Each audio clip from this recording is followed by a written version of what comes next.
Move forward, what we have next in store for all of you is actually a super interesting session. Why do I say so? Because this session will be deliberating more on the AI, the second approach to generation AI adoption.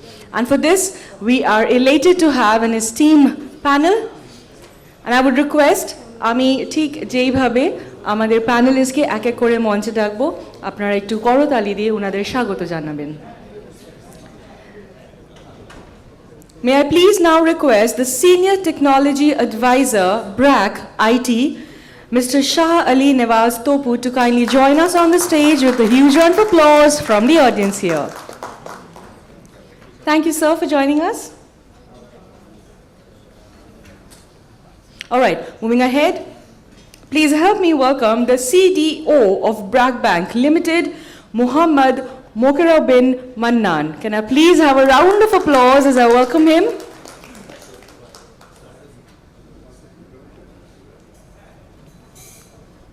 Dhanyavad, sir. Please also help me welcome the head IT Healthcare Pharma Limited, Mr. Chaudhary Shariar Ikram, on the dais here.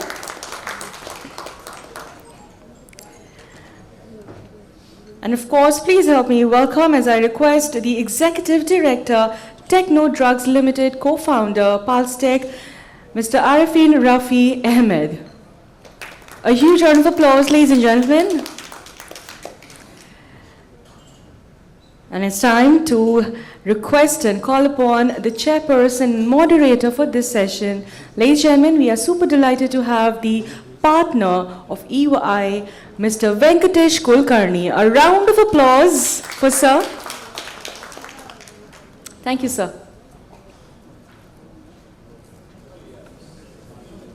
Well, a small request, or rather an expectation from the audience.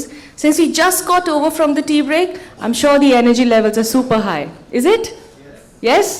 Okay, a yes can be a little louder. Yes? Yeah, all right, great. Thank you. May I now request sir to kindly take the session forward? Thank you, madam.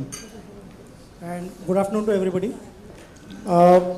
While I think in the last 2 days we have been talking about AI, ML, and all the latest technologies that we are talking about, this is one very interesting topic. And in this topic, we have a very great panel out here, spanning across industries. Whether it's a bank, whether it's in healthcare, pharma, manufacturing, and an independent advisor as well.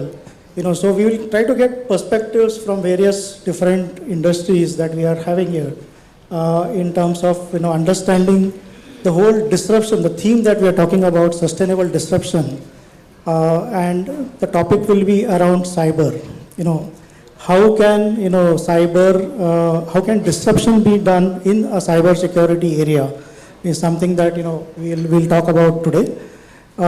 While we talk about Gen AI, generative AI that is called about, basically it's sort of generating a lot of data sets within the AI models, which can be used for various purposes. On the business side. So similarly on the IT side, on the cyber side also, you can use these various models. When you start generating these large data sets that you have. These data sets are generated using large language models and other models, largely to help organizations optimize their entire processes around using the data. So some pertinent questions definitely come about when we try using Gen AI in any of the sectors, and especially in the financial services or any regulated sector as well, right? And which is where this topic is very interesting in that sense, where we talk about how we will use it, how this disruption that we are thinking about, the world is thinking about in Gen AI, how that can be used in an effective way in the cyber security space as well. So with that as a background, I'll have a couple of questions from my panelists in terms of the whole Gen AI, etc. So maybe the first question, sir, to you in terms of saying that how can we use Gen AI in cyber? A very basic question in terms of how we can use that in the entire cyber security area. Yeah, thank you very much. I'm Shalini Avastopu. I'm a Senior Technology Advisor at BRAC IT. So, just the beginning of the discussion. So I would like to first take a step back and discuss the actual capability and capacity of generative AI in terms of the way it has been discussed right now. It feels like generative AI is the end of creativity and it's like God. Like it will do everything for us. Generative AI is stupid. Generative AI is basically an engine that predicts the next word in a sentence. That's all it can do. It is nothing more than that. It's a probabilistic, it's a model that has a lot of data that was trained on. If you give it a context, it just finds out what is the next word that could be. It's a text generation engine. It does not understand anything, any word. For example, if generative AI says that, okay, there is a black cat in the sun, it does not understand what is a cat, what is a sun, and what is outside. It doesn't understand anything. So generative AI is not general intelligence. It's very different than that. So one of the first security risk that I see, that if this perception is not very clear, we'll be using generative AI in ways that would breach securities. So if we do not understand what generative AI is capable for, what it can do and it cannot, without this clear understanding, thinking that a solution is a silver bullet for all our problems, that would create huge amount of security risk throughout any infrastructure that we build, throughout any security concerns that we have. So I think that is the perception has to be very clear. Please go out there, ask generative AI, are you intelligent? How do you actually work? And generative AI will tell you that, okay, this is how I work. If you tell me a quick brown, then the next word should be fox. And I know that by percentage of probability. So that's why I'm writing fox. I could be writing something completely different, and it's based on different variables. So generative AI is not God. Given that, I'm just setting the stage for the conversation that we're going to have. So generative AI is, what is it then? It's a tool for us to be productive. So for example, I run a system where I have data, I have an infrastructure, I store data, and I need to keep my infrastructure and data secure. And there are a lot of things happening out in the world that is a risk to me. And I need to be able to assess and find out ways to prevent this risk from affecting me. That is what my goal is as a security professional. So what I can use generative AI for is to tell generative AI that what is my environment, what I have, and it can suggest me, it can give me ideas how I can improve it. But anything it says, it doesn't understand my business, it does not understand my infrastructure. It is just a way to, because it has a huge data set that it was trained on. So based on the data set, it is coming up with ideas that might be applicable for my scenario. And the risk is that if this data set is not properly set, if you're not working on a data set that is relevant to you, the training data set, then the suggestion can also be very bad, very wrong.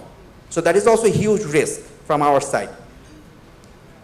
So from generative AI perspective, I think the way we should use it as security professionals to secure any system that we have, to use it as a tool to make myself productive, to gain more information out of it, and use it as a decision-making tool for me, not blindly follow the decisions that the generative AI is trying to give it to me. So that is, I think, the way to use generative AI in a security environment.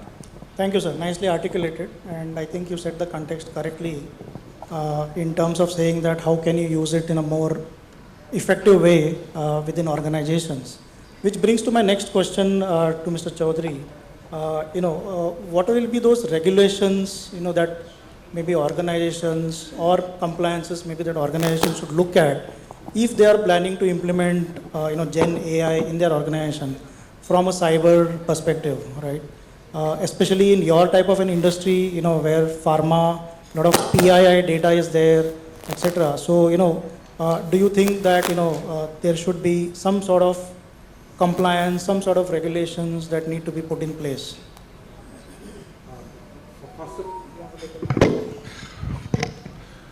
First of all, I need to talk about the actual modus operandi that pharmaceutical industry work with. It's mostly very deterministic manner. That is, we need a very specific result for specific activities. Now, AI is though maturing, it still requires a lot of way to go. We do not understand how AI completely makes its predictions or generates its results. So, for example, I was looking at a couple of articles that AI is showing some emergent behavior that we do not, even the creator cannot tell that exactly why it is coming, showing that behavior in that specific scenario. We in a pharmaceutical context cannot afford it. We have strict confidentiality, integrity requirements for our data. Now, both confidentiality in terms of their, in confidentiality, there are also privacy issues are involved. Now, generative AI, what it does, it aggregates data. And there is an aggregation impact, and there is also an inferential impact, that is, it can infer certain data.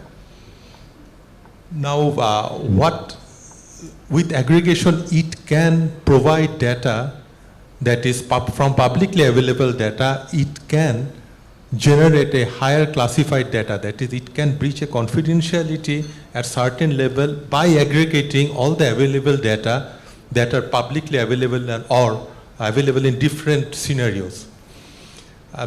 That is an intellectual property right issues it may create, the generative AI. The inference that it makes doesn't matter how much is correct. From a pharmaceutical context, from decision support point of view, unless it is 100% reliable, we cannot depend on this generative AI concept or whatever is generating. Whatever the previous speaker was saying, that doing the dummy things like filling up the text or doing an organizational activity is fine. But in core healthcare and pharmaceuticals, the adoption of generative AI will take a long time because we need 100%, not 99% confidence. So we need a 6 sigma level accuracy that we are not getting. So this is the internal challenges. Concerning the regulation, the question that you have asked, I think that regulations overall should come, but and there are certain monitoring that are probably already different developed countries are putting in place. But for the pharmaceutical sector, specifically generative AI, I do see there is a challenge of the maturity yet to go to that level when regulators need to interfere and stop certain things from doing. So this is a human health, human life crisis, life issues. So the regulator should be very vigilant, but I think the industry has its own practices by which no buyer, no auditors will allow a technology that is not fully validated or not fully tested. So I do not see in my sector AI is providing huge risks, but if somebody tries to adapt it in immature this space, this will provide a huge risk, and regulators should stop them from doing so because nobody through generative AI 100% guarantees cannot provide in terms of confidentiality, in terms of integrity. Thank you. Thank you so much, Mr. Chaudhary.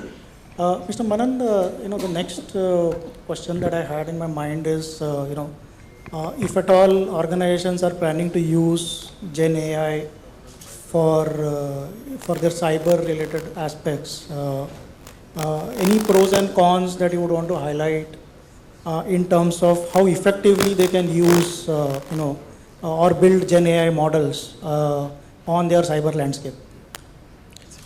Thank you.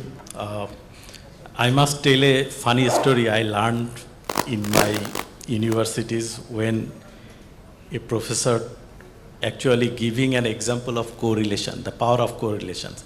As Topubhai was saying, generative AI actually uses the correlation to determine the probabilistic future.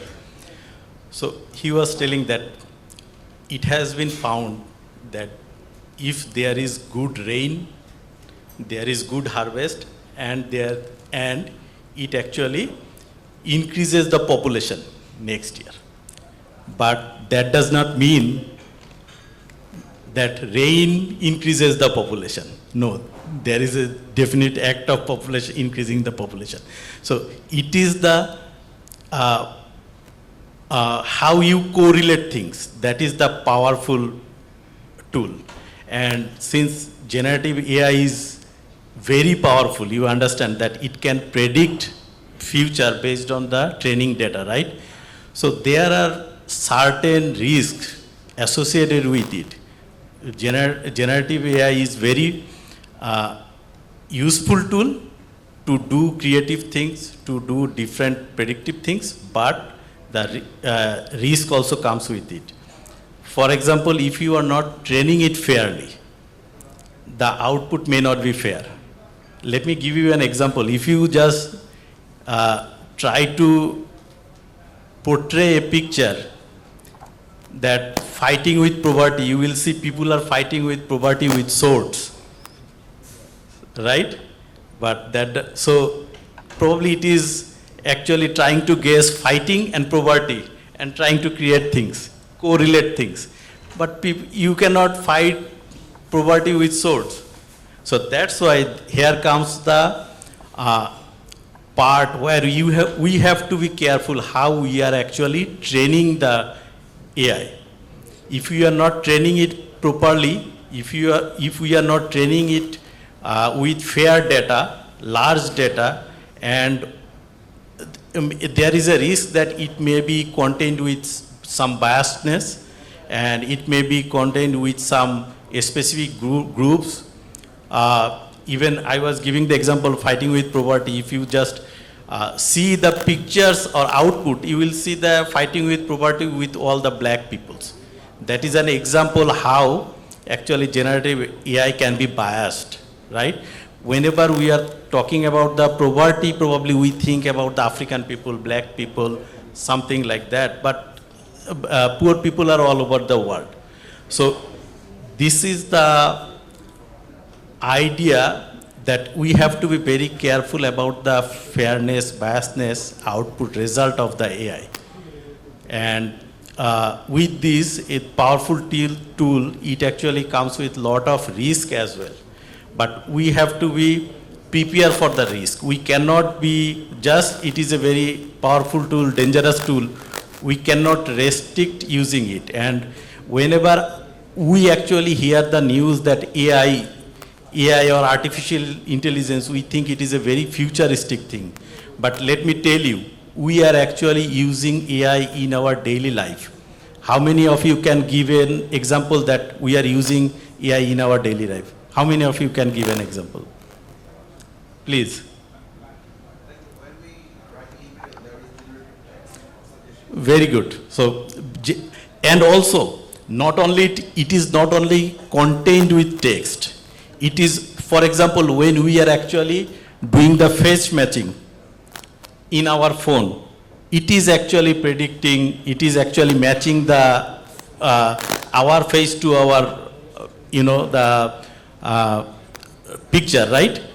Whenever we are using eKYC, you can use eKYC, you take a picture and it actually checks with the national database, right? NID database. That is also using kind of AI. So what I am telling is AI is actually in our daily life already. And now when we are using this kind of AI, the thing is we are exposing our actually threat landscape, right? So the more digital we are going, actually we are exposing more ourselves, more data about us, and more data about our organization. So how can we actually use it safely? Question comes that we are actually forced to use it in our daily life. How we can use it safely in terms of our organization, in terms of personal life? First thing is, if you are using generative AI in your organization, you have to have good kind of auditing system, so that whatever you are using, you audit it, you know the vulnerabilities, you know the threats. And second is, you have to build a culture, security culture within your organizations. You have to build a culture within your team so that somebody can question, somebody can do the investigation, somebody can be prepared for the threats. Third is, actually, whenever there is a security threat, you have to be prepared for it, you have to drill for it, you have to have right preparation, what somebody should do, what kind of incident response team, right? That even if you sense something is happening, something is already breached, or something is already kind of exposed, you have to have the understanding of who should be doing what, how we should be dealing with it. So kind of incident response team.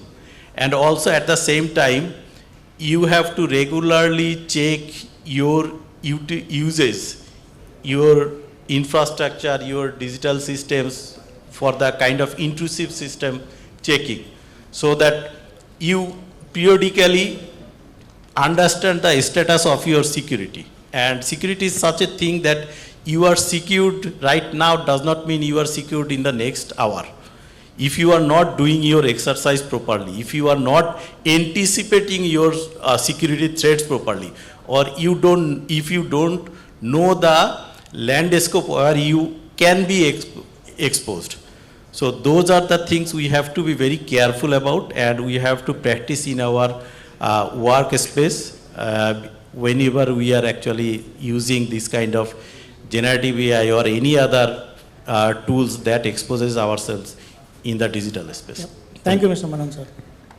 Mr. Arifin, I think Mr. Chaudhary spoke about intellectual property, especially in the pharma industry. And since you have a manufacturing setup in that sense, so what do you feel, how should you implement a Gen AI in your manufacturing setup or to ensure your, business processes are more optimized and also ensure that, there are no threats from a cyber perspective? Understood. Thank you very much for your wonderful question. So I would like to, before getting to that, I would like to say a few things about the generative AIs. So what actually is generative AI? Like how do we use it on our daily life? As Mr. Manan was saying, a few examples of generative AIs.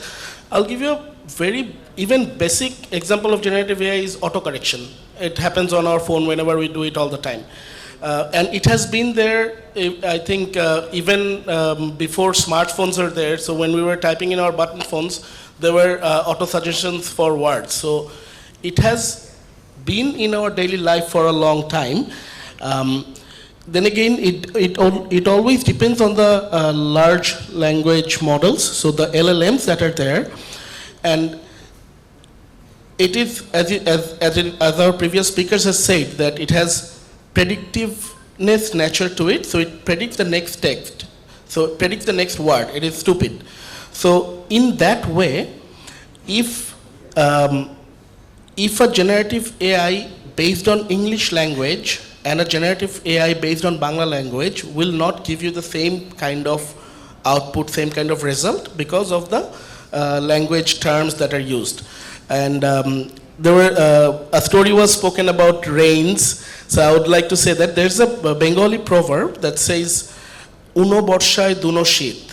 That means when there is less winter, that year there will be double the rain will be that year. So it's a proverb.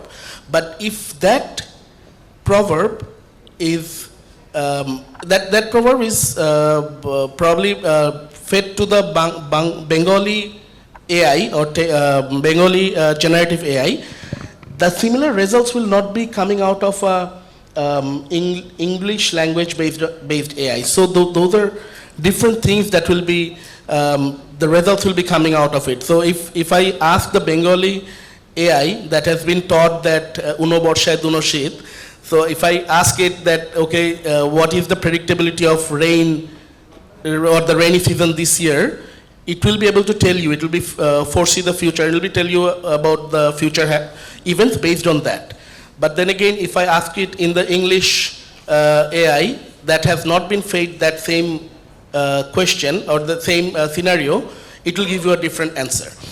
Coming back to the pharmaceutical industry, we can use AI in a lot of ways, generative AI in a lot of ways in our pharma industry, which is developing SOPs. So we have standard operating procedure that we have to follow in every cases of from manufacturing to our distribution, in our head office, in our IT, everywhere we have to have SOP.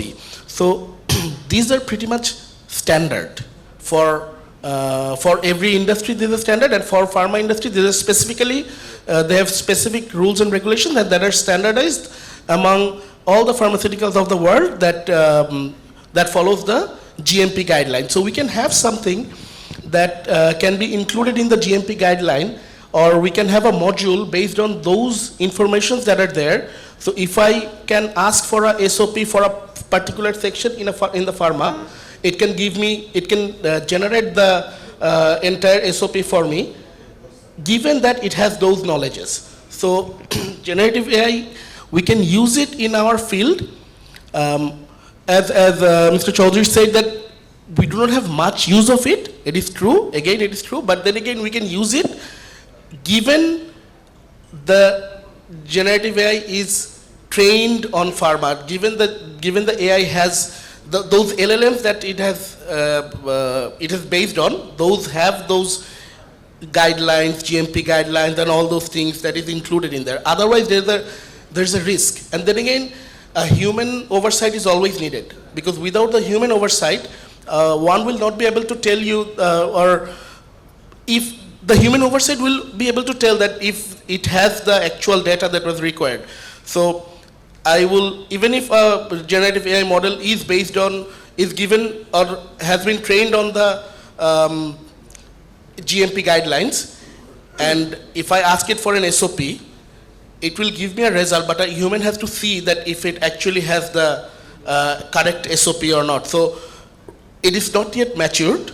We need to focus on maturing generative AIs, but then again, without the human oversight, I don't think it has I think it has much risk, higher risks without the human oversight in this field. Thank you so much. And I think one important point that you made is human oversight.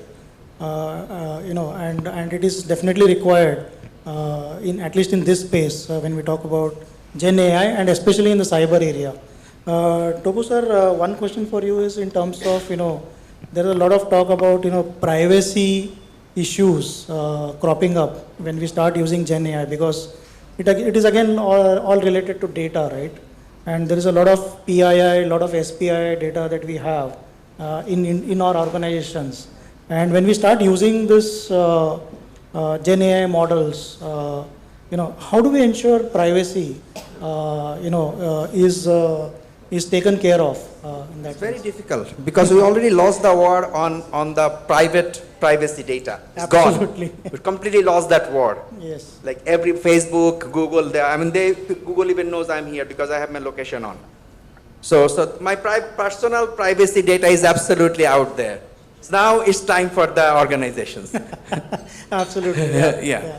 So the organization did lot of different things to protect their data, their IP, their confidentiality and all. And now generative AI comes as a productivity tool. So you are somebody working in an organization, You have received a report of 200 pages, and now that's a confidential report, but you feel lazy. You really don't want to read that report. So what you do, open ChatGPT, copy and paste the entire content into ChatGPT and say, summarize it for me. And then you get a very nice summary, and then you put it into a presentation and present it in front of the board. The board is happy, but the data is gone. So, and how do you stop it? Are you going to block ChatGPT on your internal network? That would be like reactive, right? So, I mean, I don't have any answer to this question. I really don't. But I'm just bringing it up so that we get aware of it. So, the question is that the process and like training and people and auditing and like lot of different measures has to be taken to, because this is a completely new problem. Previously, there was no need for you to put a confidential data onto the web. There was no need. Now, that need has been created. So I mean, we have to figure it out. I don't know really how to stop it. I mean, we have to put a lot of different measures to stop it. No, absolutely. While traditional, security solutions like encryption or tokenization, anonymization, so all those things are obviously there from a traditional standpoint. But when you start implementing these solutions, sorry, yeah, please. Okay. So when you start implementing these solutions more from a productivity perspective, we need to factor in all the security risks that come in and ensure that, you have proper mechanisms in place within the organization. While I know there are no regulations as such, EU has come up with some regulations around serious risky applications. So there are different set of controls that they're planning.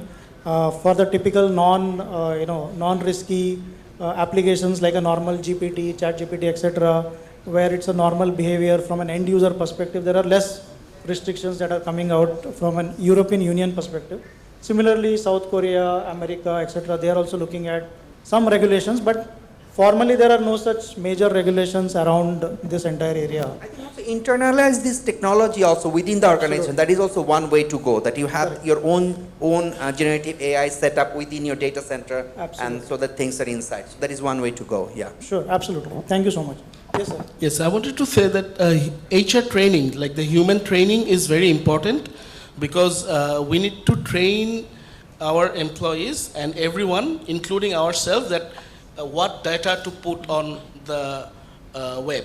Because like sir said over here, like when I asked for the executive summary, the GPT definitely provided me with the executive summary, but the data is gone. So we need to understand as human beings ourselves that what data is very important for our company, for our organization, that cannot be provided to any open AI or anything. So this is a very important training that I think need to be included in every HR manual, that this needs to be followed. As there is no laws as of yet, but we need to have an internal guideline and policy to maintain that those sort of things don't happen. Sure. Thank you so very much. Sure. Yeah, but I think that we are talking about technology. People and process has to follow, no doubt of it, right? Absolutely. So there is no question of it. But what the point that I was making at the point that in a highly regulated industry, you cannot depend on AI, neither you can stop AI from collecting data eventually. So the whole process in a highly regulated industry has to be again manually checked, verified, and done everything, all the due diligence. So we cannot really, in a regulated industry, cannot process with AI until we have 100% level of confidence. Sure. Thank you so much. I think we are out of time. So, I mean, this is a topic which, there is a lot of interest, there is a lot of inquisitiveness, a lot of regulators are looking at it in a different way. So somewhere I think we as individuals, as organizations, we need to formulate our own processes, own policies within the organization to ensure if we are planning to use Gen AI as a tool, to ensure that, we are safe from the outside world. Thank you so much. Thank you so much to the panelists, and thank you so much for your time. Thank you. Well, thank you so much, gentlemen. That was definitely educative session, which we saw the audience really intrigued into. At this given point of time, ladies and gentlemen, I would request the president of ISACA Dhaka, Dr. Ijazul Haq, to kindly step up on the stage to felicitate our esteemed panel and a moderator.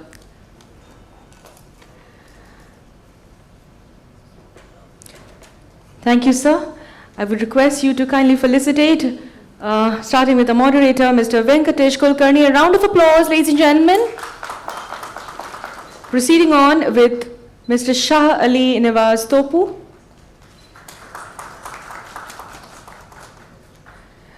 Heading towards Muhammad Mokarobin Mannan.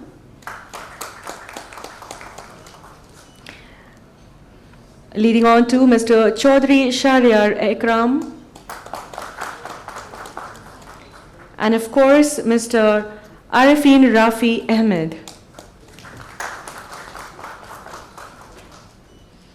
Thank you, gentlemen. Thank you so much.